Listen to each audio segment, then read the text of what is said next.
ગોંડલમાં પુરુષોત્તમ રૂપાલાને વિવાદિત વાણી વિલાસ પગલે ક્ષત્રિય સમાજ દ્વારા આવેદનપત્ર આપવામાં આવ્યું છે. ગોંડલમાં પુરુષોત્તમ રૂપાલાને વિવાદિત વાણી વિલાસ પગલે ક્ષત્રિય સમાજ દ્વારા આવેદનપત્ર આપવામાં આવ્યું છે. શહેર તેમજ તાલુકા ક્ષત્રિય સમાજના આગેવાનો એકત્રિત થઈ પુરુષોત્તમ રૂપાલાની ટિકિટ રદ કરવાની માંગ કરી રહ્યા છે.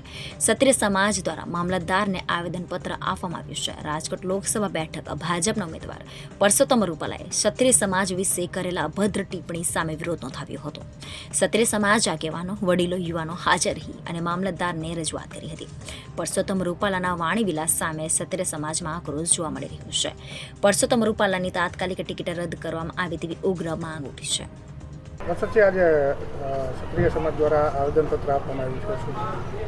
ગત થોડાક દિવસો પહેલાં કેન્દ્રીય મંત્રી શ્રી પુરુષોત્તમ રૂપાલા સાહેબ દ્વારા રાજકોટમાં જે ક્ષત્રિય સમાજ વિશે અને રાજા મહારાજાઓને બેન દીકરીઓ વિશે જે ખરાબ નિવેદન આપવામાં આવ્યું હતું તેના વિરોધમાં આજે ગોંડલ શહેર તથા તાલુકા ક્ષત્રિય સમાજ વતી અમે ડેપ્યુટી કલેક્ટર સાહેબશ્રીને આવેદન આપ્યું છે. અને અમારી એક જ માગણી છે કે માનનીય રૂપાલા સાહેબની રાજકોટમાંથી ટિકિટ રદ કરવામાં આવે, બીજી કોઈ માંગ નથી અમારી.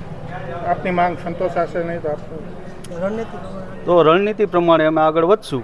લોકશાહી ઢબે અમે વિરોધ કરશું.